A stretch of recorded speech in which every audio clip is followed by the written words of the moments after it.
Assalamualaikum warahmatullahi wabarakatuh. Selamat datang di channel Ruang Dimensi. Bersama saya yang akan menceritakan kisah horor dan misteri. Apa kabar teman-teman semua? Semoga kalian dalam keadaan sehat selalu, panjang umur, bahagia selalu, dan sukses selalu. Pada kesempatan kali ini, saya akan melanjutkan cerita sebelumnya. Cerita yang berjudul Tragedi Toilet Sekolah yang ditulis oleh Balkis Ashifa. Buat teman-teman yang baru bergabung di channel ini, silakan klik tombol subscribe dan nyalakan lonceng notifikasinya agar kalian tidak ketinggalan cerita terbaru dari kami. Dan buat kalian yang belum mendengarkan episode sebelumnya, alangkah baiknya mendengarkannya terlebih dahulu agar mengerti alur ceritanya. Oke, tidak usah lama-lama, kita langsung saja menuju ke ceritanya.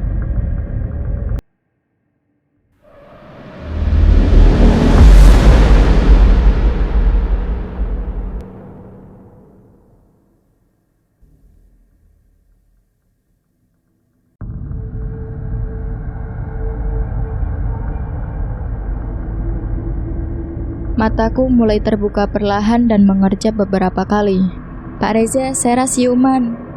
Samar-samar aku mendengar suara nyaring yang kuyakini itu milik Dewi. Bau cairan infus menyeruak ke seluruh ruangan, bau yang sangat kubenci. Tapi syukurlah, tanganku tidak ditusuk jarum infus, hanya baunya saja yang tercium.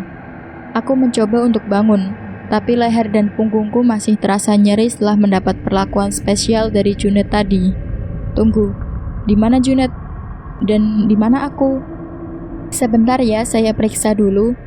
Seorang berjas putih yang kuyakini adalah seorang dokter sedang memeriksaku dengan stetoskopnya. Ia juga memeriksa punggung belakangku. Untungnya dokter itu perempuan, jadi aku tidak segan. Aku lega, karena tadinya kupikir bahwa aku sudah mati. Bagaimana dok? Apa ada cedera parah? Tanya Pak Reza yang tiba-tiba datang. Begini Pak, Sarah mengalami trauma pada daerah kepala dan leher.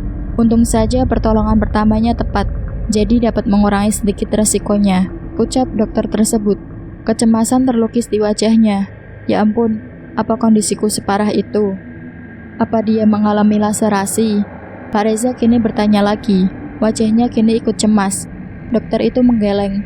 Alhamdulillah, hanya saja terjadi inflamasi atau pembengkakan yang terjadi di bagian luar lehernya akibat pencekikan yang cukup keras. Itu cukup nyeri kan? Aku mengangguk pasrah.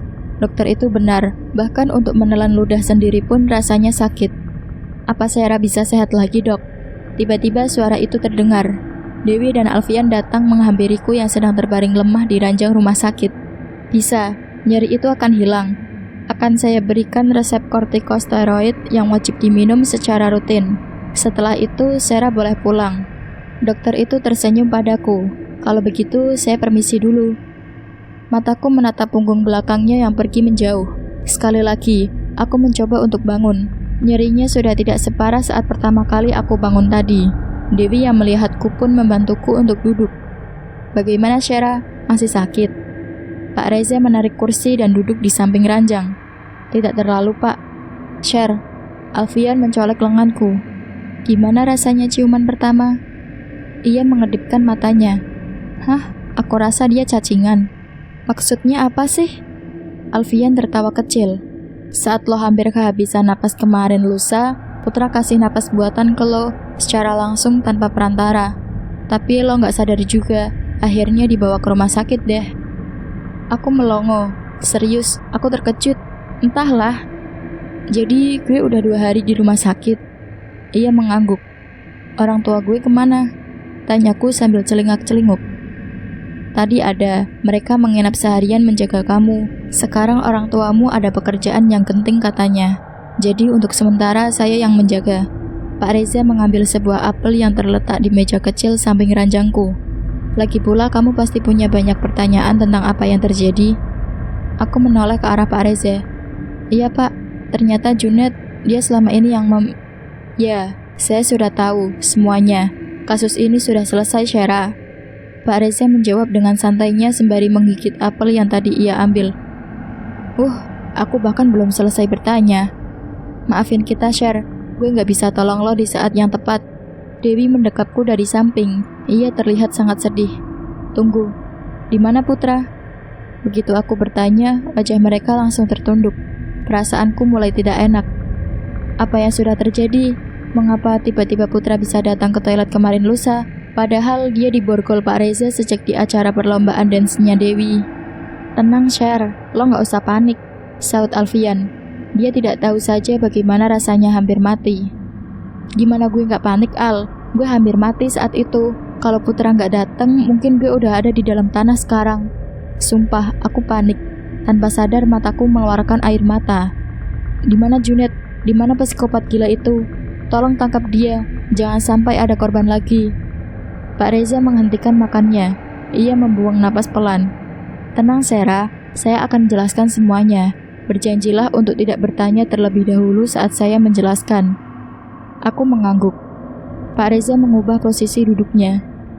Waktu saya dan Bu Anita menemui Junet di kediamannya, Junet menjelaskan alasan pengaduannya ke guru BK tentang pelanggaran yang kalian lakukan. Alasan yang diberikan Junet memang sepintas terlihat masuk akal, tapi bagi saya itu adalah hal yang janggal. Junet mengatakan dia menguping kalian di gedung belakang sekolah saat itu karena ingin memberikan coklat yang tertinggal di kolong meja Kayla. Yang saya heran, dari mana Junet tahu kalau Kayla dan kalian semua ada di gedung belakang sekolah, sedangkan gedung itu dilarang untuk dimasuki oleh siswa. Sebegitu baiknyakah Junet sampai mau memasuki gudang itu dan melanggar peraturan hanya untuk memberikan coklat yang bahkan bukan dari dia sendiri?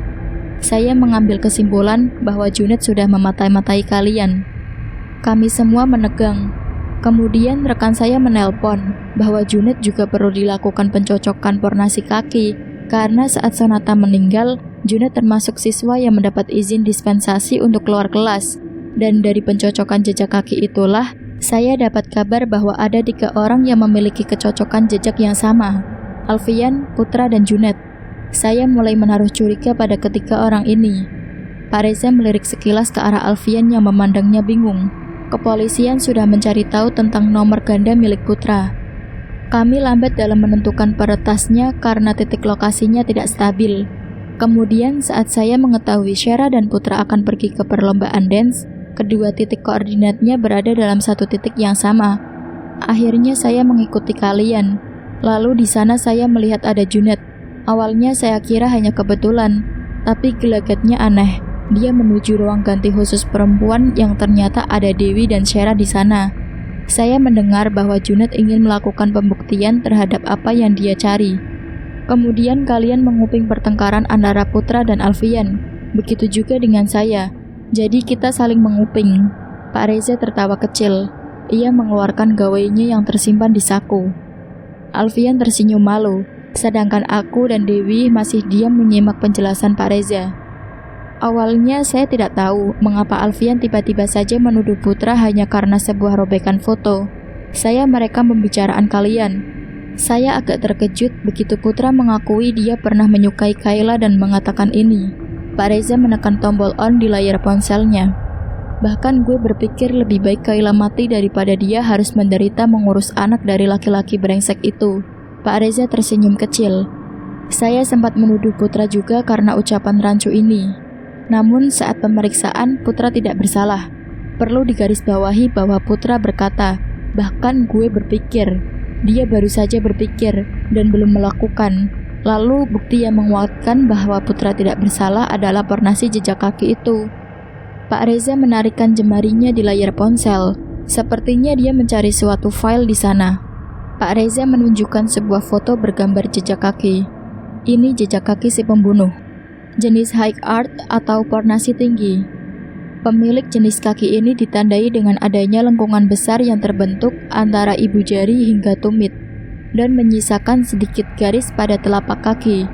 Pemilik kaki ini biasanya memiliki tipe gerakan kaki yang supinasi. Maksudnya tipe gerakan kaki yang bergulir dan menekuk ke dalam. Pemilik jenis kaki ini, jika ia berlari, maka tumit dan depan kakinya akan mengalami tekanan paling besar, sehingga wajib memakai sepatu yang memiliki bantalan empuk yang lebih besar di bagian depan dan tumit untuk menempuh tekanan di bagian tersebut. Pak Reza menunjukkan foto yang lainnya. Masih gambar sebuah jejak kaki. Sedangkan si pembunuh tidak sadar dengan pornasi kakinya dan memilih jenis sepatu yang salah, sehingga tekanan yang terjadi pada tumit dan depan kakinya tercetak lebih tebal dibandingkan bagian yang lain.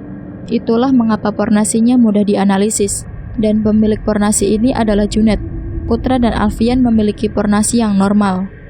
Aku mendesah lega, bukan Putra pelakunya. Aku sudah salah sangka dengannya. Dengan bukti pornasi itulah Putra dibebaskan dari tuduhan.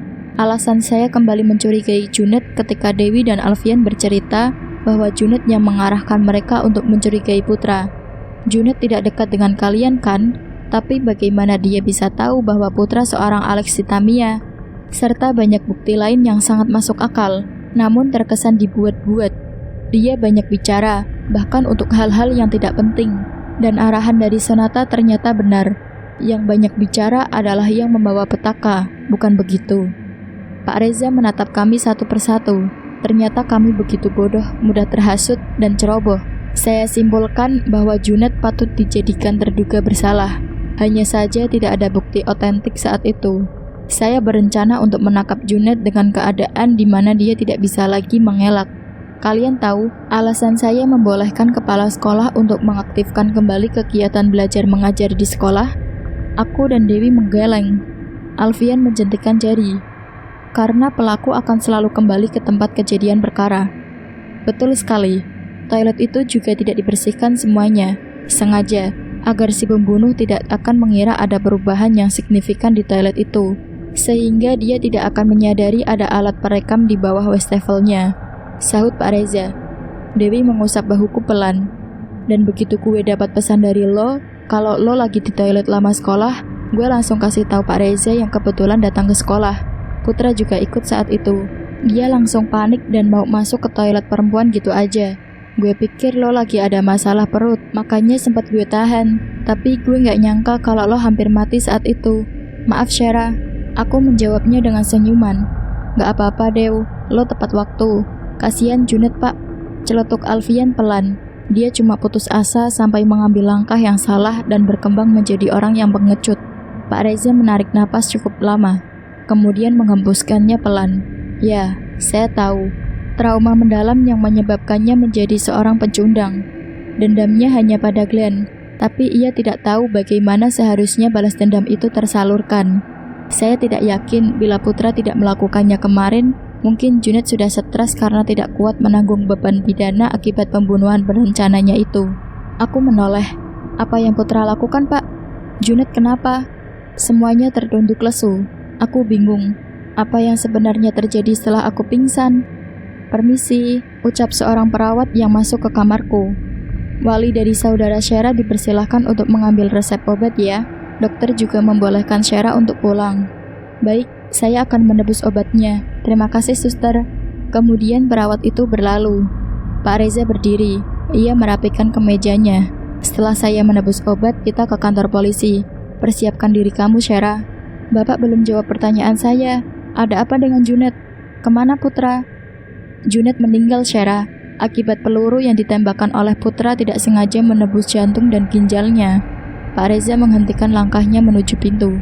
Dan Putra sedang ditahan atas pembunuhan tidak sengaja itu sekarang sampai hakim sudah memutuskan. Kemudian pintu kamar tertutup. Dan Pak Reza berlalu pergi. Ya ampun, ada apa lagi ini? Tanpa sadar pelupuk mataku sudah basah. Aku mencoba untuk berdiri. Tidak pantas rasanya jika aku hanya tidur enak di sini. Sementara Putra sedang kedinginan di balik jeruji besi. Dewi dan Alfian pun membantuku untuk membereskan semuanya. Pintu kamar terbuka. Ada Pak Reza di sana dengan sekantong obat di tangannya. Sudah siap? Kami semua mengangguk. Ayo, kami berangkat menuju ke kantor polisi, tempat di mana Putra ditahan, menggunakan mobil Pak Reza. Sepanjang perjalanan tidak ada yang berani membuka suara. Entahlah, suasananya menjadi tegang. Kurasa jalanan akan terasa sangat panjang dan waktu berjalan lebih lambat jika kami terus seperti ini. Bagaimana bisa Putra memegang senjata dan menembakkan peluru? Kenapa tidak ada yang mencegahnya saat itu? Aku menggumam pelan. Namun sepertinya Pak Reza mendengarnya. Tidak ada yang bisa mencegah seseorang yang sedang jatuh cinta, Syara. Jawab Pak Reza secara terang-terangan. Maksudnya apa, Pak? Alfian dan Dewi tertawa pelan. Aku heran, apa ada yang lucu dari pertanyaanku barusan? Begitu tahu lo ada di toilet lama sekolah, Putra langsung lari ke sana. Tadinya dia mau langsung masuk, tapi gue tahan sebentar. Ya seperti yang gue bilang tadi, gue pikir lo lagi ada masalah pencernaan karena lama banget di toilet, jadi gak boleh diganggu. Untungnya Putra gak berpikir seperti itu. Dia langsung menerobos masuk dan dengan spontan mengambil senapan yang ada di saku celana Pak Reza begitu melihat lo hampir mati karena dicekik Junet. Jelas Dewi. Tangannya terulur mengusap bahuku lembut. Alfian menyahut, Putra gak salah share. Dia cuma mau ngelindungin lo doang kok, tanpa bermaksud membunuh siapapun. Aku menaikkan satu alisku. Dari mana lo tahu itu? Gue kemarin udah ketemu Putra di sel. Dia khawatir banget sama lo. Dia tanya terus gimana keadaan lo di rumah sakit. Aku terdiam. Kurasa AC di mobil ini tidak berfungsi, karena pipiku sangat panas sekarang. Rasanya sulit dipercaya, apalagi jika aku mengingat perkataan Putra bahwa ia menyukai Kayla saat di perlombaan dance itu. Bagaimana cara membebaskan Putra dari tuduhan itu, Pak? Aku bertanya lagi, sekaligus untuk mengalihkan pembicaraan. Pak Reza menghentikan mobilnya. Cukup jadi saksi. Kita semua adalah saksi nyata yang melihat sikap heroik yang dilakukan oleh Putra. Menurut pasal 49 KUHP tentang pembunuhan yang tidak disengaja, apabila si pelaku menyelamatkan nyawa, kehormatan atau barang milik sendiri maupun orang lain, dia dapat dibebaskan. Maka dari itu diperlukan saksi untuk membuktikan nyata atau tidaknya perbuatan yang dilakukan. Pak Reza tersenyum dan melihat kami sekilas. Ayo turun, kita sudah sampai. Kami semua turun dan mulai memasuki kantor. Pikiranku langsung tertuju pada pria remaja berbaju yang sama dengan tahanan lain. Ia terduduk dengan seorang inspektur yang sedang mewawancarainya. Reza, bagaimana? Sudah siap menjadi saksi? Tanya inspektur itu ketika melihat kami sudah datang. Ya, sudah siap. Bahkan saya membawa korbannya juga. Pak Reza melihatku sekilas. Baik, segalanya sudah dipersiapkan. Mari langsung masuk saja ke ruang pemeriksaan. Saya ambil beberapa berkas dulu. Inspektur itu pergi agak tergesa-gesa, kemudian kembali dalam waktu yang cepat. Aku melirik Putra sekilas. Dia terlihat sangat lesu. Ayo, kita akhiri kasus ini dengan cepat. Kami kembali memasuki ruangan pemeriksaan. Sesaat sampai di daun pintu, tiba-tiba aku merasa takut. Aku takut jika kesaksianku tidak cukup kuat untuk membebaskan Putra dari tuduhannya. Tenang aja, lo yakin kan Putra nggak bersalah? Alfian merangkul bahuku secara tiba-tiba. Sedikit nyeri, tapi tidak sebanding dengan rasa was-was yang sedang kualami. Lo percaya sama Putra kan? Aku mengangguk. Kalau begitu, ayo maju dan ungkapkan semua. Pemeriksaan gak lebih dari seharian kok. Tapi menunggu keputusan hakimnya lama kan? Gak akan lama. Putra gak bersalah, iya kan? Lo harus yakin itu. Alfian tersenyum sambil menaikkan alisnya. Ya ampun, di saat begini, si penjelas sains ini masih saja menunjukkan pesonanya. Gue cuma takut Al, kalau kita gak bisa bareng lagi sama Putra. Alfian berjalan mendahuluiku. Tenang saja Sher, sejauh manapun Putra pergi, kembalinya tetap sama lo. Phew, untung saja dia tidak melihat bagaimana merahnya pipiku saat dia berucap seperti itu. Tapi entah mengapa rasa takutku berkurang begitu mendengarnya. Kulangkahkan kakiku untuk masuk ke dalam ruang pemeriksaan. Demi Putra, kamu harus semangat Syara. Aku berjalan terburu-buru, setengah berlari menuju ke sekolah yang dalam hitungan menit akan ditutup pintu pagarnya. Ini hari pertamaku kembali ke sekolah setelah lama beristirahat di rumah, karena nyeri di punggung yang sialan ini. Tetapi aku lega, karena hari ini sudah benar-benar tidak terasa sakitnya. Namun pikiranku masih was-was. Sudah hampir seminggu Putra belum juga dibebaskan dari vonis. Belum ada kabar dari Pak Reza. Padahal kami sangat bergantung pada keputusan hakim dan bantuan dari Pak Reza untuk membebaskan Putra dari pidana yang tidak pantas didapatkannya. Pak, pintunya jangan ditutup dulu. Teriakku pada seorang satpam penjaga sekolah yang sedang mengunci pagar. Cepat masuk Neng, jangan terlambat lagi. Iya Pak, makasih. Aku pun segera menuju kelas tengah berlari. Sejujurnya aku masih takut untuk menghadapi teman-teman kelasku, mengingat bagaimana aku mengalami pembulian singkat namun teringat dengan teramat sangat. Assalamualaikum, ucapku pelan sambil membuka pintu kelas. Syukurlah, belum ada guru yang datang. Namun banyak pasang mata yang menuju ke arahku. Aku berusaha tidak peduli dan langsung menuju tempat dudukku yang sebelahnya kosong. Share, maafin gue ya. Tiba-tiba Didit, teman sebangku Junet, mengulurkan tangannya ke arahku. Wajahnya sudah memelas dan ada sirat kesedihan di matanya. Untuk apa? Karena gue udah bully lo waktu itu. Gue gak tahu apa masalahnya dan langsung menghakimi lo dan teman-teman lo. Gue juga gak sangka Junet bisa melakukan itu. Maafin gue, Share. Aku pun membalas uluran tangannya. Didit tersenyum, tapi entahlah masih ada kesedihan di sana. Mungkin karena adanya rasa kehilangan dan kekecewaan sekaligus dari teman sebangkunya. Gak apa-apa, Dit. Gue ngerti kekecewaan lo. Maafin gue ya, Share. Iya, gue juga. Omongan gue kasar banget waktu itu. Maaf, gue udah salah sangka sama lo. Aku terharu, malah hampir menangis. Ternyata ketakutanku tidak terjadi. Semua anak kelas justru meminta maaf kepadaku.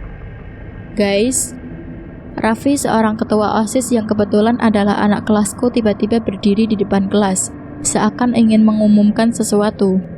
Dengan adanya kejadian ini, gue janji, selama masa jabatan gue, di kelas ini atau bahkan di sekolahan ini, gue melarang keras terjadinya bentuk pembulian atau pelecehan terhadap sesama. Gue akan buat penyuluhan dan peraturan khusus tentang ini yang akan masuk dalam program kerja OSIS. Gue yakin pasti di ACC sama Kepsek. Kemudian disusul suara tepukan tangan. Aku yang mendengarnya pun hanya tersenyum. Mengapa baru sekarang? Kata teman-teman kelas, sekolah langsung mengadakan pengajian begitu si pembunuh tertangkap. Mereka ingin mendoakan nyawa-nyawa yang telah hilang agar tenang di sana. Toilet lama sekolah pun mulai dibersihkan dan dalam tahap renovasi. Tidak tercium lagi bau pesing yang menyengat atau bau anyir yang dulu sering tercium. Kini toilet lama itu mulai menjadi seperti toilet yang kebanyakan berada di mall, dilengkapi kaca tentunya. Aku yakin, jika Kayla masih ada, basecamp kami akan pindah ke sini. Setelah pulang sekolah, kami sekelas menyempatkan diri untuk mengunjungi makam Kayla dan Junet serta mendoakan mereka di sana. Karena bagaimanapun mereka adalah teman sekelas kami. Tapi setelah itu semua sudah membaik. Tidak ada lagi ketakutan dari tragedi toilet sekolah. Kasus ini resmi ditutup. Dan satu lagi, aku benci pembulian, meski itu dalam artian candaan. Tidak, aku tidak lebay. Percayalah, pembulian sekecil apapun akan langsung tertanam di dalam pikiran. Setelah itu, alam bawah sadar akan meresponnya dengan memunculkan perasaan takut yang tidak berkesudahan, menjadikannya sebuah sifat dan kebiasaan, kemudian berkembang menjadi sebuah karakter. Pilihannya hanya dua, menjadi seorang pengecut dan pecundang atau menjadi seseorang tanpa belas kasihan. Belajarlah saling menghargai, sekalipun dengan orang yang kita benci, karena setiap manusia punya pikiran dan rasa. Jangan menjadi manusia yang hatinya mati, serta otaknya tidak berfungsi. Kita tunggu siapa sih? Tanyaku yang sedari tadi heran dengan sikap Dewi dan Alfian. Udah, tunggu aja, kenapa sih? Hari ini aku diajak oleh Dewi dan Alfian untuk mengunjungi taman dekat rumah Kayla. Entahlah, aku pikir mereka ingin menunjukkan sesuatu kepadaku. Hai, udah lama nunggunya. Aku menoleh ke arah sumber suara. Itu Putra. Ia mengenakan celana jeans hitam dan jaket bomber yang membuat mataku susah untuk berpaling. Dia terlihat tampan.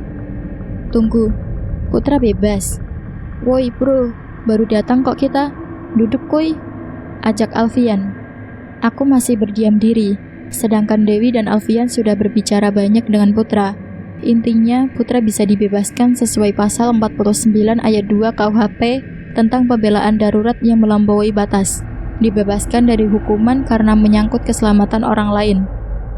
Share, gue sama Dewi pergi dulu ya, mau cari minuman. Alfian tiba-tiba saja menepuk bahuku cukup keras. Aku meringis. Sakit juga pukulannya loh. Maaf, gue lupa. Balasnya sambil menyeringai seperti orang yang tidak bersalah. Udah ayo Dew. Alfian menarik tangan Dewi untuk beranjak pergi. Kurasa Putra yang meminta mereka, karena mereka sempat menggerling mata satu sama lain. Kini hanya tersisa aku dan Putra yang duduk agak berjauhan. Ya ampun, rasanya canggung sekali seperti ini. Alfian dan Dewi memang sialan, bisa-bisanya pergi dan membuat jantungku berolahraga 2 kali lebih cepat begini. Share, lo gak kenapa-napa kan? Tanya Putra yang memecahkan keheningan di antara kami. Tanpa berani menatapnya, aku mengangguk pelan. Alhamdulillah Put, gue sehat. By the way, gue senang bisa lihat lo lagi. Hening lagi. Share, gue minta maaf. Aku mengangkat kepalaku yang dari tadi tertunduk. Tatapan kami bertemu. Kulihat matanya sudah penuh oleh bulir bening yang menggenang di sana. Sebenarnya gue gak mau cerita, tapi gue pikir lo wajib tahu tentang ini. Dulu gue memang suka sama Kayla, karena sikapnya yang lembut terhadap orang lain. Saat lo turnamen karate waktu itu, Kayla sempat mengirim pesan kalau dia butuh tempat cerita. Dia menelpon juga beberapa kali, tapi saat itu gue lagi benar-benar gak pegang handphone. Dan ketika gue lihat pesan dari dia, gue langsung ke rumah Kayla. Tapi gue lihat dia bawa Glenn masuk ke rumahnya. Gue gak bisa apa-apa saat itu. Putra terdiam sejenak. Dia sudah menangis sekarang. Tangisan yang sangat tulus dari seorang laki-laki. Sakit, Sir, bila kita melihat orang yang kita suka ternyata menyukai orang lain. Apalagi gue lihat Kayla lebih bahagia kalau sama Glenn. Dan akhirnya gue memilih pergi. Dan itu adalah keputusan terbodoh gue yang buat gue menyesal sampai sekarang. Ini semua salah gue, Sir. Kalau aja saat itu gue bisa cegah Glenn masuk ke rumah Kayla, dia pasti gak akan Enggak Put, ini bukan salah lo. Ucapku memotong pembicaraannya dengan cepat. Berhenti menyalahkan diri sendiri. Tapi karena itu kan lo marah sama gue. Semua yang lo ucapin waktu di perlombaan dance itu benar, Sher. Gue yang salah. Putra menjambak rambutnya sendiri. Ya ampun, aku sudah membuatnya frustasi seperti ini. Gue gak marah sama lo, Put. Udah ya, please berhenti menyalahkan diri sendiri. Gue minta maaf, gue merasa gagal jadi apapun, Sher. Mau jadi Sherlock Holmes untuk tragedi toilet sekolah, justru gue yang dianggap pembunuh. Gue gagal menolong ibu gue yang mati dicekik ayah gue sendiri saat itu. Gue juga gagal menjadi teman yang baik untuk Kayla. Bahkan gue gagal menjadi pelindung lo. Gue gagal, Sher. Aku menggeleng cepat. Rasanya perih melihat Putra putus asa seperti ini. Tangisannya sungguh menyayat hati. Lo berhasil, Put. Lo berhasil jadi pelindung gue saat itu. Tapi gue membunuh Junet, Sher. Di saat gue melindungi yang satu, yang lainnya justru mati. Itu artinya gue gagal, Sher. Gue gagal. Aku spontan menggenggam tangan Putra untuk menguatkannya. Lo gak salah, Put. Lo justru menyelamatkan Junet dari hukuman pidana seumur hidup yang akan dia jalani apabila dia masih hidup sekarang. Itu akan menjadi beban berat untuk Junet sendiri. Lo udah jadi pahlawan, Put. Lo harus bangga karena itu. Putra terdiam cukup lama. Tangisannya mulai meredam. Ini juga pertemuan kita yang terakhir, Sher. Hah? Aku terkejut. Serius, aku masih ingin dia di sini. Lo mau kemana? Lo udah bebas kan? Jangan pergi lagi, please. Om gue pindah kerja di luar daerah. Dia minta gue untuk ikut. Gue gak bisa nolak karena dia udah gue anggap sebagai orang tua gue. Terus lo mau pergi lagi gitu? Tanyaku dengan suara parau. Maaf, tapi gue janji bakal hubungin kalian terus.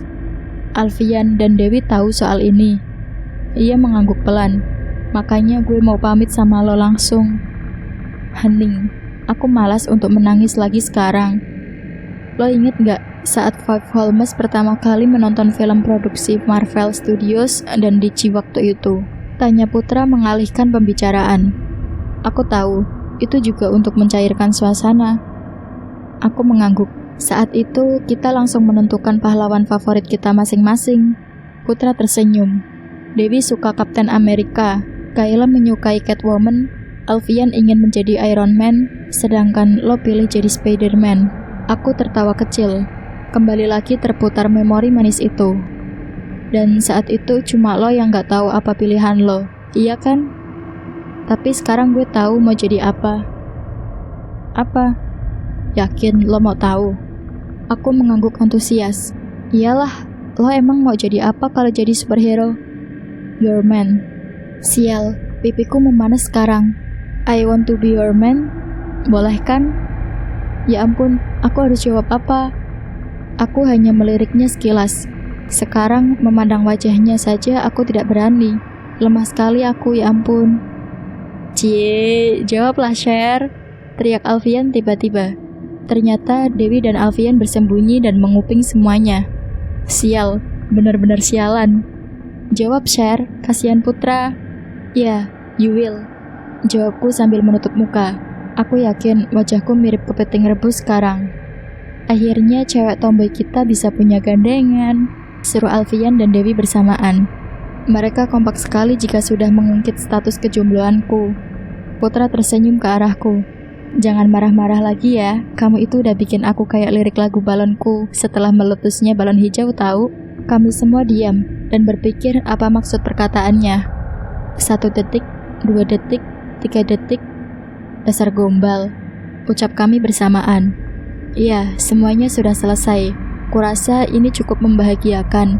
Perjalanan dari sebuah cerita adalah akhir, dan inilah akhirnya. Kami saling membagi kebahagiaan di sini, dan kuharap Kayla juga ikut tersenyum bahagia melihat kami dari atas sana. Getaran menggelitik di saku paha membuatku refleks mengambil ponsel dari tempat persembunyiannya. Mataku membaca layar. Terdapat panggilan dari nomor yang sedang kudiami karena ucapannya membuatku kesal. Untuk apa sih Putra pakai menelpon segala? Angkat gak ya? Batinku berbisik. Tak menunggu waktu lama, ponselku kembali diam. Alisku bertaut. Dalam kebingungan, aku melirik ke depan, tepat di mana Alfian sedang duduk termenung sambil sesekali meneguk minuman di tangannya dengan frustasi. Laki-laki itu menghembuskan nafasnya gusar, nyaris tak kentara.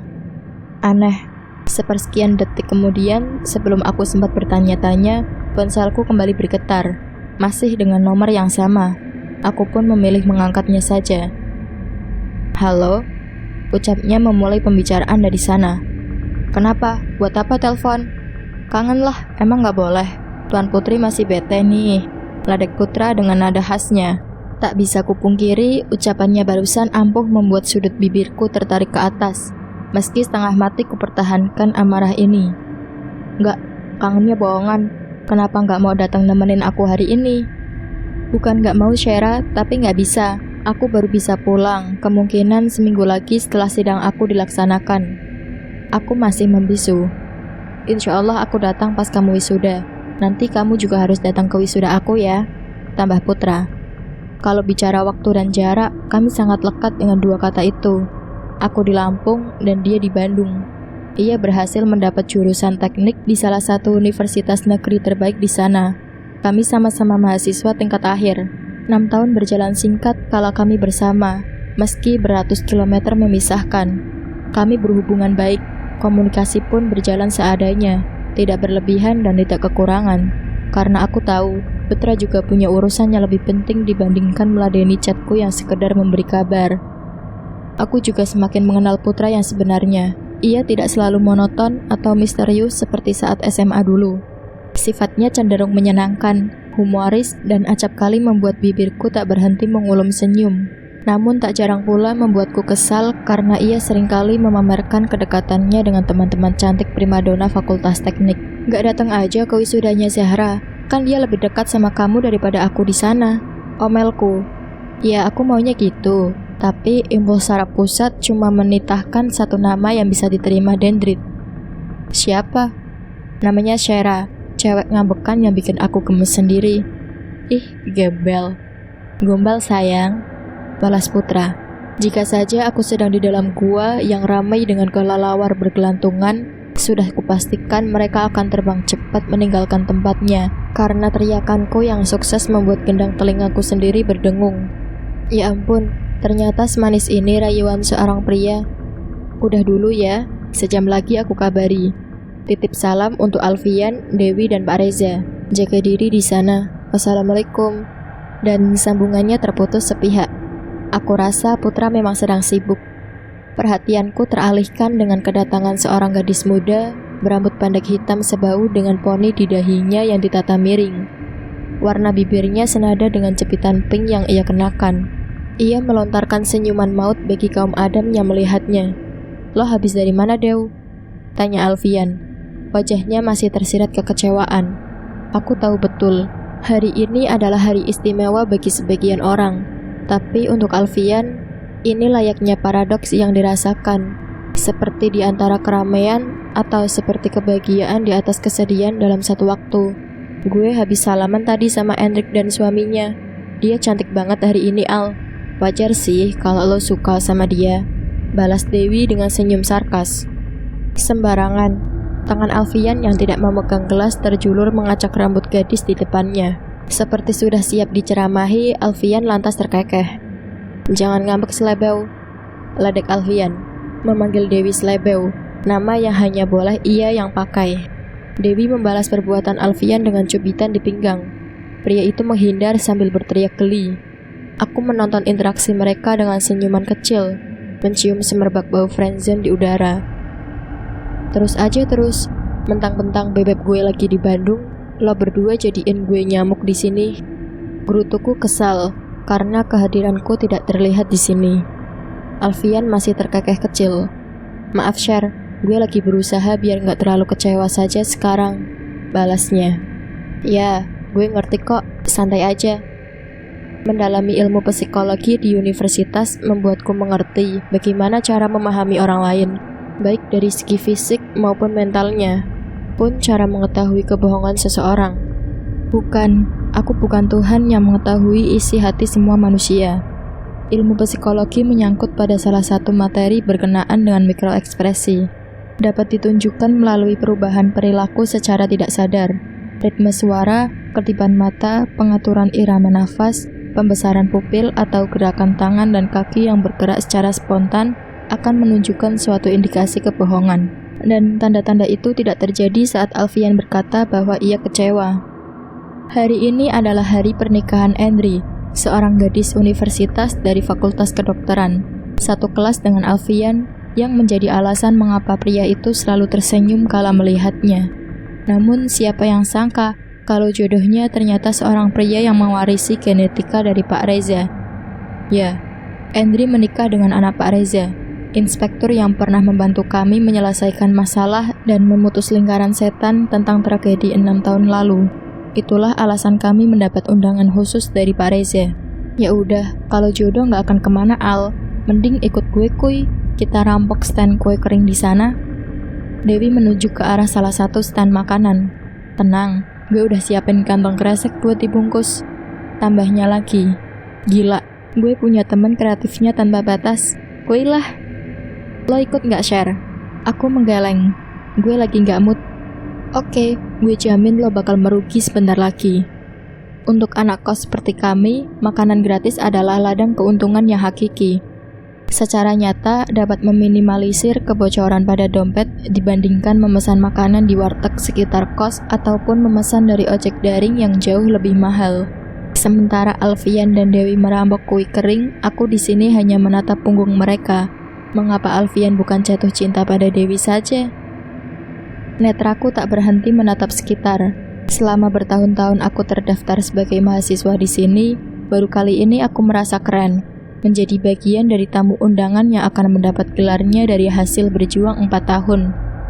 Gedung aula didekorasi dengan panggung yang elegan, serta beberapa pernak-pernik cantik yang menghiasi bagian bawah panggung. Ratusan kursi tersusun rapi di bawahnya, tempat untuk para calon sarjana beserta pendampingnya sudah terisi penuh manusia. Aku mendapat 2 undangan, sudah pasti untuk kedua orang tuaku. Mereka belum sampai karena masih dalam perjalanan.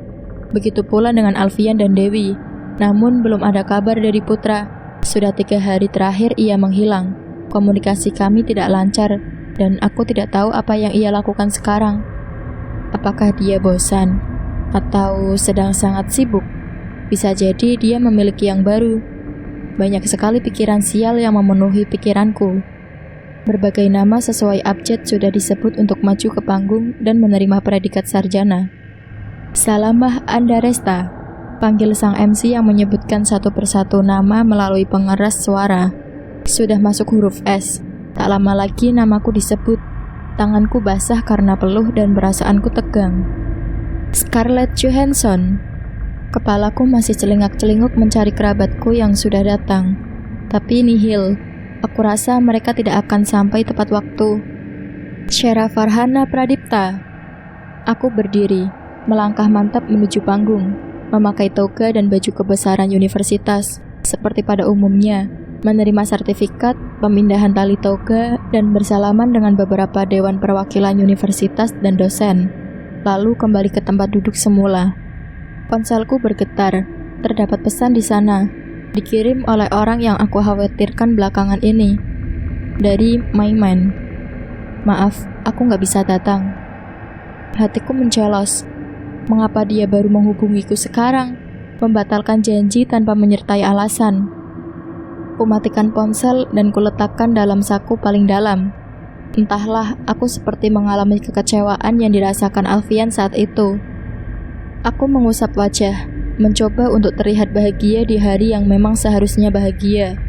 Untuk meredam kesedihan, kualihkan perhatianku pada teman-teman lain yang masih menjalani ritual menjadi sarjana. Namun semua usahaku gagal. Sepertinya virus Putra sudah mengkontaminasi pikiranku. Kuputuskan untuk mengubur ego sebentar dan mencoba menelpon Putra kembali. Hanya suara robotik wanita yang terdengar setelah berulang kali mencoba. Sepersekian detik kemudian orang tuaku datang. Lumayan untuk menenangkan hati yang sedang dalam gejolak amarah. Ponselku kembali bergetar. Kali ini ada panggilan masuk dari Putra. Tak butuh waktu lama, segera ku angkat. Tak lupa juga aku menjauhkan diri dari keramaian dengan mengasingkan diri ke toilet. Halo, ini dengan siapa ya? Kenapa dari tadi telepon terus? Ada urusan pentingkah? Tunggu, ini suara wanita, bukan robotik, tapi asli wanita, lembut dan memiliki khas. Sepertinya tidak asing di telingaku. Tapi kenapa dia yang mengangkat? Siapa dia? Kemana Putra? Apakah nomor kontakku tidak disimpan olehnya? Kak Putra lagi jalan sama saya. Nanti akan saya sampaikan. Tambah wanita itu. Aku mematung, membisu, atau apapun ungkapan yang bisa dipakai untuk seseorang yang sedang terkejut dalam diam. Sumpah, apabila ini prank, aku akan membenci cowok itu. Halo? Ah, iya, saya Sera, teman Putra. Cuma mau memastikan kapan Putra akan membayar hutangnya. Jawabku asal. Aku tidak peduli. Hutang apa? Hutang janji, tolong sampaikan. Balasku sambil menahan tangis di akhir kata. Memangnya janji apa yang dikatakan Kak Putra? Tanyanya lagi. Bertanggung jawab atas hati saya. Kumatikan ponselku.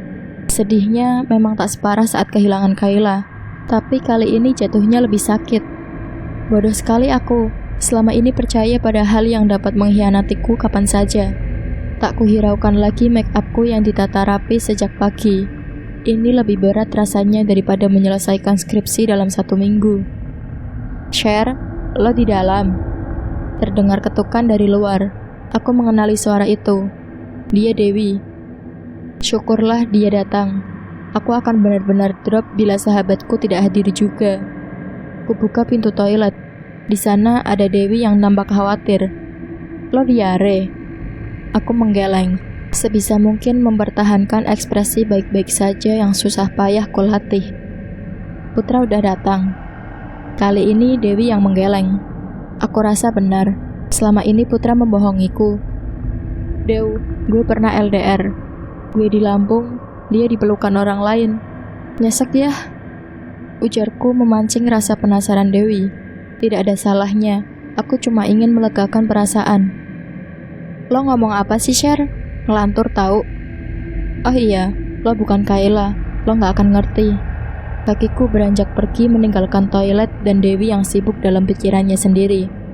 Aku tahu, aku terlalu lemah untuk menahan diri. Toilet mengingatkanku tentang tragedi itu. Secara tidak langsung membawa memori lama tentang Kayla. Sebenarnya yang aku inginkan dari ucapan Dewi setelah menerima kodeku hanya satu. Kenapa? Tapi sayangnya bukan. Karena pertanyaan tersirat seperti tadi adalah saat yang tepat untuk menunjukkan kepedulian. Harusnya aku tahu, Dewi tidak seperti itu. Ternyata memang Kayla tetap tidak terganti. Aku kembali ke aula dengan perasaan campur aduk. Masih tidak terlihat batang hidung pria itu. Membuatku tambah kesal saja. Alfian dan Dewi pun sama halnya. Dan selanjutnya acara berjalan datar. Tak ada hal spesial yang menarik untuk dibicarakan. Ruangan dengan interior sederhana ditambah cat warna dusty pink membuatku kembali pada masa kecil. Ranjangnya yang terbungkus spray bergambar ninja dari Jepang memiliki gravitasi yang lebih kuat dari milik bumi. Benar-benar kamar yang kurindukan. Setelah resmi berpredikat sarjana, aku tidak lagi menjadi anak kos, kembali ke rumah dan menyibukkan diri dengan pekerjaan, latihan untuk melupakan. Ngomong-ngomong, sudah genap seminggu Putra tidak lagi menelpon atau sekedar memberi kabar. Ponselnya mati. Aku sering menanyakannya pada Alfian dan Dewi. Bahkan kedua orang tuaku pun tidak luput dari pertanyaan. Jawaban mereka sama, tidak tahu menau. Apa benar Putra sebrengsek itu? Perlahan pintu kamarku berderit. Seperti biasa, ibu kembali menyembulkan kepalanya dari daun pintu. Syera, tolong ibu. Ada apa bu? Kenapa? Dompet ibu hilang. Kayaknya jatuh di jalan. Tolong bantu cari ya. Ya ampun, mencari dompet di sekitar rumah saja sudah melelahkan. Apalagi di tempat yang jangkauannya lebih besar. Iya bu. Aku bangun dari tempat tidur, mengecek ponselku yang sempat bergetar tadi. Dari nomor tidak dikenal. Tempat di mana yang dicinta berakhir dan yang mencinta menemukan cinta baru. Hahaha, apa-apaan ini? Jika aku masih berumur 16, mungkin aku akan mengira ini adalah misteri seru yang mesti dipecahkan. Sayangnya usiaku hampir menginjak 21 tahun. Bahkan aku tidak punya waktu meladeni chat dari nomor asing. Bawalah amarah dan coba lihat apakah berakhir dengan indah. Oh serius, pesan ini lama-lama mengganggu, tapi dari kata-katanya seperti mengarahkanku pada suatu petunjuk. Untukmu yang tidak pernah mencari, dariku yang tidak pernah melirik barang baru. Persetan dengan si pengirim, aku tidak peduli apapun isi pesan yang terus-menerus masuk ke nomorku. Ragaku menuju keluar rumah, bermaksud mencari dompet ibu. Sudah hampir 2 jam aku mencari. Ke pasar, toko yang sering didatangi ibu, bahkan ke toilet pasar. Memang, pikiranku tidak jauh-jauh dari toilet, tapi semua negatif, nihil, tanpa petunjuk. Apa ibu sengaja mengajakku bermain di usiaku yang sudah tidak lagi remaja seperti sekarang? Biasanya saat aku lelah seperti ini, Kayla mengajakku untuk melihat langit.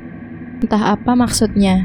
Katanya sih dapat menenangkan karena pengaruh warna biru, tapi tidak salah jika aku coba. Dan tempat yang bagus untuk melakukan hal itu adalah sebuah taman dekat rumah Kayla. Keadaannya tidak banyak berubah, yang berbeda hanya kebersihannya. Sepertinya taman ini baru saja dibersihkan. Kursi yang biasa ku duduki pun serasa habis dilap. Sejauh 5 meter, mungkin terdapat 2 muda-mudi yang sedang bercakap ria. Bukan mereka targetku, tapi sebuah dompet berbentuk persegi panjang berwarna ungu mencolok menyilaukan mata yang berada di kolong kursi tempat mereka duduk. Itu dompet ibu. Tempat di mana yang dicinta berakhir dan yang mencinta menemukan cinta baru. Itu dia. Taman ini adalah tempat Kayla meninggal, tempat yang dicinta berakhir.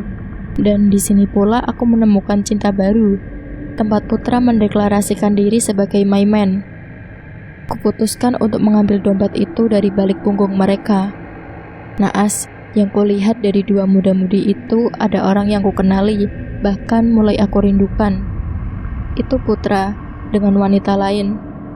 Jadi, kapan kakak mau mutusin dia? Ujar wanita itu. Siapa yang ia maksud dengan dia itu? Insya Allah hari ini, jawab Putra lugas. Apa yang dimaksud itu adalah aku. Putra? Ucapanku mencelos begitu saja. Refleks melihat orang yang ditunggu ternyata ada di depanku.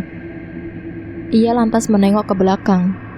Syera, kebetulan ada di sini. Aku mau ngomong. 5 menit dari sekarang. Putra dan wanita itu ikut berdiri, mensejajarkan wajahnya dengan wajahku. Putra menyentuh bahuku. Segera ku tepis itu. Kemampuan karateku masih berfungsi secara optimal. Tinggal 4 menit. Maaf sebelumnya aku gak kasih tahu kamu dulu. Soalnya waktu kamu wisuda aku punya urusan penting. Jelas Putra. Jadi jalan dengan wanita lain itu lebih penting daripada hadir di acara yang kuperjuangkan selama hampir 4 tahun. 3 menit lagi. Maaf juga gak kasih kabar lagi. Sisa 2 menit. Share, dengar gue dulu. Putra menggenggam tanganku. Aku tahu dia peka dengan sikap marahku ini. 1 menit dan tolong gak perlu bertele-tele. Aku menyentak. Oke, aku mau kita putus. Aku mencari tatapan kejujuran di mata Putra. Dan sialnya aku menemukan itu. Tidak ada pembesaran pupil di sana. Maksudnya apa? Aku menggigit bibir bawahku, berusaha keras untuk tidak terlihat lemah di depannya. Apalagi di depan dedek gemas yang sedari tadi menyimak. Aku punya tujuan yang lebih besar, Share. Aku tersenyum tipis. Oh ya? Jadi selama ini aku bukan tujuan kamu? Putra menunduk. Bukan begitu. Terus apa? 6 tahun gue lalui dengan hubungan jarak jauh begini. Lalu lo janji mau datang ke acara wisuda gue. Dan tiba-tiba lo menghilang. Balasku yang sudah lelah terlihat biasa saja. Dan boom, tiba-tiba lo putusin gue kayak gini. Iya oke, aku minta maaf untuk itu. Tapi please, dengarkan aku dulu. Putra meraih tanganku. Aku punya keputusan yang berhubungan dengan masa depan aku, Share. Kulihat Putra melirik sekilas ke arah wanita itu. Dia pun membalas tatapan Putra dengan senyum penuh arti. Oh, aku mengerti maksudnya sekarang. Hubungannya dengan gue apa? Hah? Lirihku. Baru kali ini aku merasa menahan tangis itu sulit. Karena selama 6 tahun itu, aku merasa cuma main-main dan belum ada keseriusan. Timpalnya. Mendengar hal itu seperti ada bagian yang pecah dan hancur di dalam tubuhku. Pertahananku mulai runtuh. Bulir bening di netraku mulai tidak sopan membelai pipi. Aku menarik napas dalam, kemudian mengembuskannya dengan gusar. Aku menyentak genggaman tangan Putra, beralih mengambil dompet ibu yang terjatuh. Ayo Shera, kamu sudah dewasa, don't show your sadness. Batinku menguatkan. Aku kembali menghadap ke arah Putra. Oke, kalau itu mau lo, gue gak bisa apa-apa. Gue cuma bisa bilang, semoga lo bahagia ya. Meski bukan sama gue. Kuusap lagi air mata yang terus berjatuhan. Ya Tuhan, ternyata begini pahitnya asmara. Benar-benar sialan. Ekspresi Putra pun tidak menunjukkan rasa bersalah sama sekali. Ia hanya tersenyum manis, senyum yang membuatku jatuh cinta saat itu. Yang bisa kulakukan di situasi seperti ini adalah pergi. Setelah beberapa langkah dari Putra, aku berbalik, berusaha tersenyum manis, namun yang ada hanya miris. Terima kasih Put, dan sampai jumpa. Aku pulang dengan perasaan campur aduk. Aku tidak berlebih-lebihan. Sungguh ini sakit. Bawalah amarah dan cobalah lihat apakah berakhir dengan indah. Indah, tidak, sama sekali jauh dari kata itu. Assalamualaikum, ucapku sembari mengetuk pintu rumah dengan keras. Aku sudah rindu dengan bantal guling di kamarku. Waalaikumsalam. Ibu membuka pintunya. Wajah itu senang ketika melihat dompetnya berada di genggamanku. Menyadari kegembiraannya, aku langsung memberikan barang itu. Ini Bu, Shera mau tidur, capek. Tunggu. Ibu menahan lenganku. Ia terlihat khawatir. Kerutan halus di wajahnya sangat menjelaskan hal itu. Kamu menemukannya di mana? Terus, kenapa itu muka kayak habis nangis?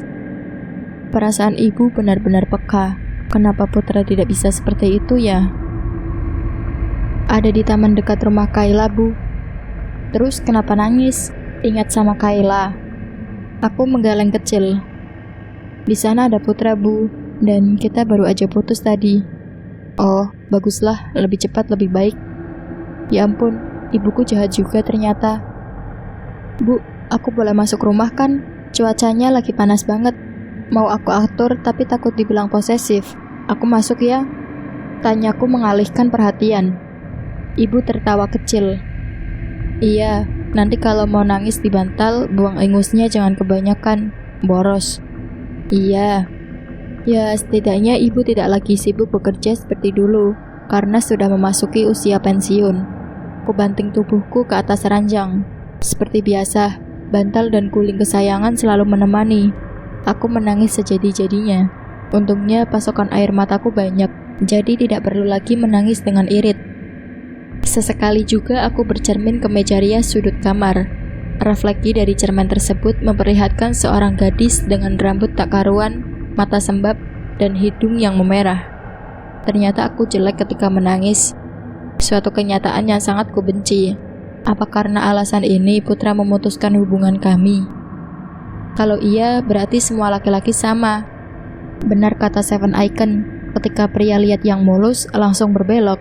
Rasanya percuma aku membeli banyak skincare. Bukannya menjadi cantik, justru menjadi miskin. Aku mendalami ilmu psikologi. Aku juga tahu cara untuk menenangkan diri. Dan untuk hal itu, aku memilih untuk tidur.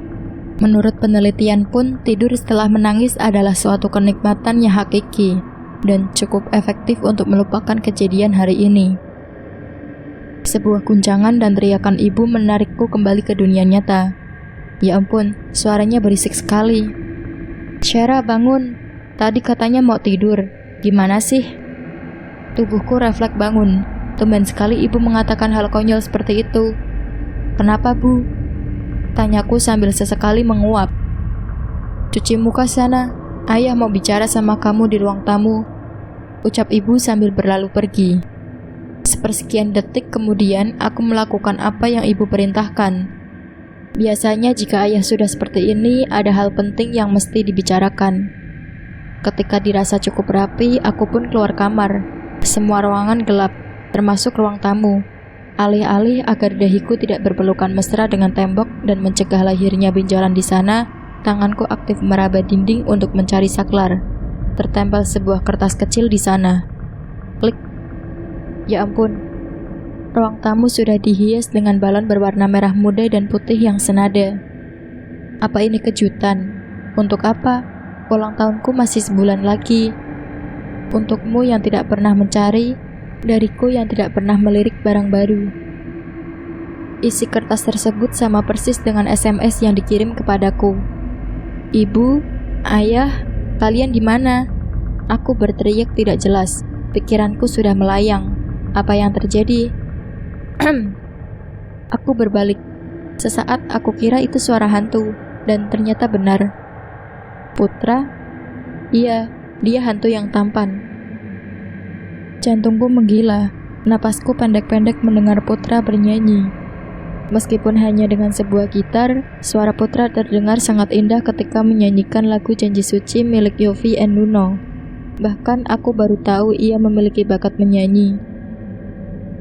Hatiku berdesir. Entah apa maksud cowok itu menyanyikan lagu itu. Putra meletakkan gitarnya asal. Ia melangkah mendekatiku. Jas hitam dan rambutnya yang ditata rapi sukses membuat mulutku menganga. Hancur sudah imageku di depannya. Ngapain lo kesini? Kemana dedek kemes lo yang tadi? Nggak cukup buat gue nangis seharian, hah? Putra terdiam. Ia hanya tersenyum sambil menatapku lekat. Cantik. Blus. Pipiku memerah. Ya nggak mungkin juga gue ganteng, balesku. Aku menolak untuk terbang lagi. Mending lo pulang. Nggak, aku masih mau lihat bidadari aku di sini. Maksud lo itu apa sih? Baru tadi siang lo putusin gue. Sekarang lo mau buat gue baper lagi? Tanyaku sarkas. Jalan pikirannya benar-benar sulit ditebak. Aku memang putusin kamu sebagai pacar karena aku mau kita jadi teman. Jawab Putra. Aku berdecak. Teman? Itu doang alasan lo? Putra mengangguk. Iya, teman hidup. Satu untuk selamanya, dengan sebuah ikatan suci bertajuk pernikahan. Sekarang aku yang mematung. Putra mengeluarkan sesuatu di sakunya dan menunjukkan sebuah kotak cincin kepadaku. Ia berlutut. Do you want to be my woman? Siapa gadis tadi? Ya, aku masih kesal kalau kalian mau tahu. Putra berdiri. Dia sepupu aku, anak dari omku. Maaf nggak pernah cerita. Karena memang dari dulu dia tinggal di luar daerah bersama nenekku. Jadi wajar kamu nggak tahu. Kenapa nggak jawab pesan dan telepon gue? Dan kenapa lo nggak datang ke acara wisuda gue, Put? Kehadiran lo saat itu penting buat gue. Ponselku hilang dalam perjalanan ke sini. Dan saat itu aku lagi meyakinkan keluarga aku. Untuk apa?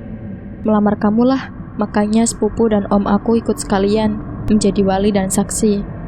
Belum saatnya aku luluh. Masih banyak pertanyaan yang bertawaf di pikiranku. Orang tua gue tahu soal ini. Ia tersenyum lagi. Iya, dan aku harus berterima kasih sama ibu kamu atas ide skenario dompet hilang. Dari sana aku tahu kamu mencintai aku dengan tulus. Tolong, pertahananku mulai melunak. Putra memandangku. Netra kami bertemu. Cher, kamu orang pertama yang buat aku merasa bersalah saat di rumah Alfian tentang kematian Kahila. Kamu juga yang pertama kali buat aku menunjukkan ekspresi secara verbal saat di rumah sakit. Orang pertama yang wajib aku lindungi, dan yang pertama kali buat aku mengenal cinta lagi setelah kematian orang tuaku. Di Bandung, aku gak pernah tertarik mencari barang baru, karena aku tahu kamu pun gak mencari yang baru di sini. Jadi seharusnya kamu gak perlu cemburu, karena kamu adalah alasan aku untuk bahagia. Tambahnya lagi, aku menangis sesenggukan. Sungguh, aku baru tahu pengaruhku dalam hidup Putra begitu besar. Jangan nangis sayang. Tangan Putra terulur menghapus air mataku. Jemarinya merapikan rambutku yang berantakan dan menyelipkannya ke daun telinga. Nanti aku makin suka. Aku ulang ya. Putra kembali berlutut di depanku. Won't you be my partner after this world? Yes, I will be your BFF and ever. Jawabku sambil terus sesenggukan. Akhirnya, gue bakal punya stok makanan buat di kosan nih. Teriak Alfian yang tiba-tiba muncul dari balik gorden. Kemudian disusul oleh Dewi, ayah, ibu, dan keluarga Putra. Ya ampun, kemampuan menguping mereka patut diacungi jempol. Saya percayakan Sarah padamu Putra. Jangan buat dia nangis. Titah ayahku dengan wajah tegasnya, seperti biasa. Saya tidak bisa berjanji untuk itu, Pak. Tanpa sadar, saya pasti akan membuat Sarah menangis. Tapi saya berjanji akan terus mempertahankan Sarah dalam keadaan apapun. Jawab Putra. Ya ampun, aku benar-benar mencintai pria ini.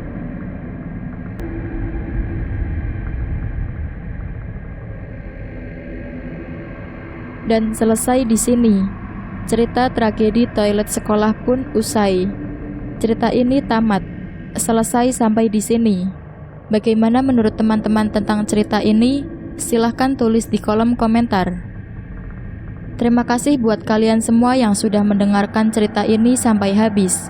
Semoga kalian dalam keadaan sehat selalu, panjang umur, bahagia selalu, dan sukses selalu. Buat teman-teman yang baru bergabung di channel ini, silahkan klik tombol subscribe dan nyalakan lonceng notifikasinya, agar kalian tidak ketinggalan cerita terbaru dari kami. Terima kasih buat penulis yang sudah mengizinkan kami untuk menceritakan kisah ini. Dan saya mohon maaf jika ada kesalahan kata. Saya pamit undur diri. Wassalamualaikum warahmatullahi wabarakatuh.